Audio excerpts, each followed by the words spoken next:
Assalamualaikum warahmatullahi wabarakatuh. Kembali lagi bersama saya Muhammad Darul Iqbal. Di sini kita akan membahas tentang sistem injeksi sepeda motor.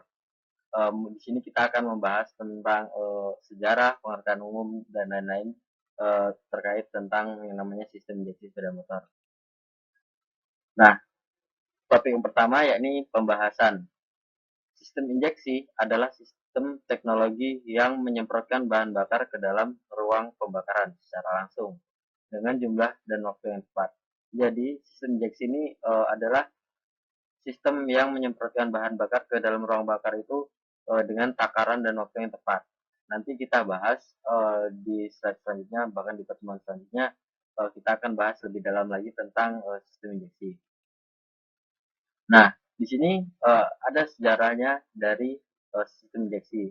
Sejarah sistem injeksi pada sepeda motor menunjukkan evolusi teknologi otomotif dari penemuan awal hingga penerapan modern. Nah, meskipun awalnya hanya digunakan dalam aplikasi tertentu seperti pesawat terbang dan mobil balap. Namun, kini sistem injeksi telah menjadi standar di industri sepeda motor global, terutama di Indonesia, berkat kebijakan pemerintah dan inovasi dari produsen seperti Honda Yamaha dan Yamaha. Nah, di sini dulu itu sistem injeksi itu hanya diterapkan di aplikasi tertentu seperti pesawat terbang dan mobil balap. Nah, sekarang karena kemajuan dunia industri, dunia otomotif dan sekarang udah modern, tentunya uh, penerapan sistem injeksi itu sudah menjadi patokan dan terutama di Indonesia juga harus ada yang namanya sistem injeksi dan sistem karburator itu sudah tidak digunakan kembali. Sejarah lengkap sistem injeksi sepeda motor. Di sini sistem injeksi pada sepeda motor memiliki sejarah yang sangat panjang dan menarik tentunya. Dimulai dari penemuan awal teknologi injeksi oleh Robert Bosch pada tahun 1927.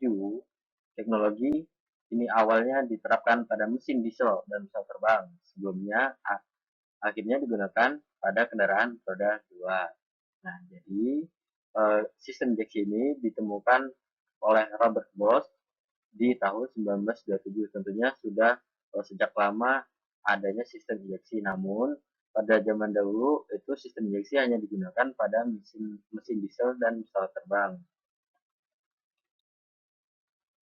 Nah, awal penemuan teknologi injeksi pada 1927, Robert Bosch menciptakan sistem injeksi untuk mesin diesel yang menjadi dasar bagi pengembangan sistem injeksi di kendaraan lain. Selanjutnya di 1939, injeksi pertama kali diterapkan pada pesawat Messerschmitt Bf109 menunjukkan potensi teknologi ini dalam aplikasi otomotif. Nah, munculnya sistem injeksi di Indonesia. Munculnya sistem injeksi di Indonesia ini pada tahun 2005, yakni peluncuran Honda Supra X125 PGMFI yang merupakan motor bebek pertama di Indonesia dengan sistem injeksi. Ini menjadi titik awal kebangkitan teknologi injeksi di pasar motor di Indonesia.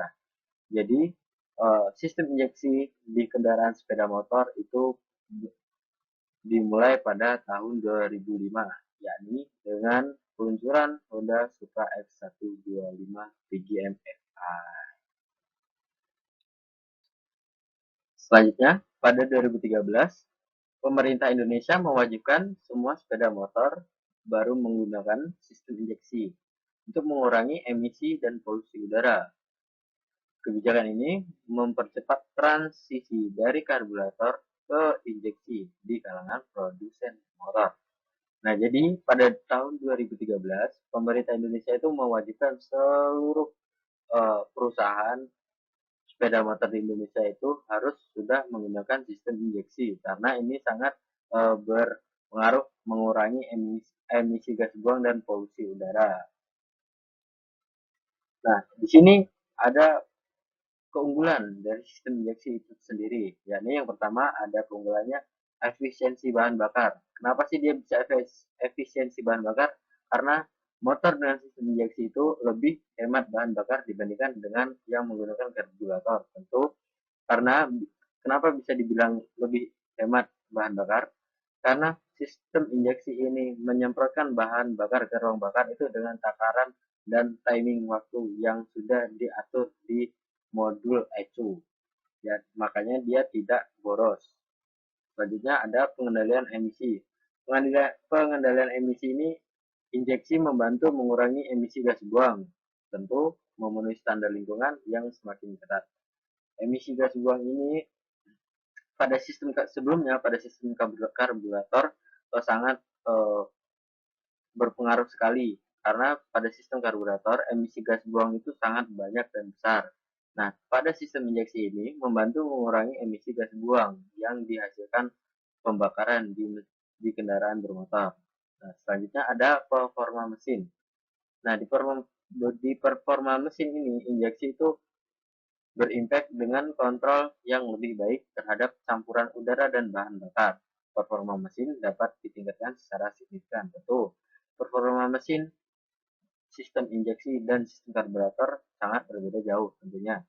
Karena di sistem karburator itu bisa dibilang masih menggunakan sistem manual, yakni menggunakan pilot jet.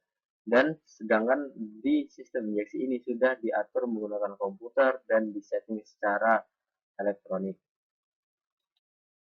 Oke, sekian terima kasih. Mungkin cukup itu saja penjelasan singkat di pertemuan pertama kita kali ini.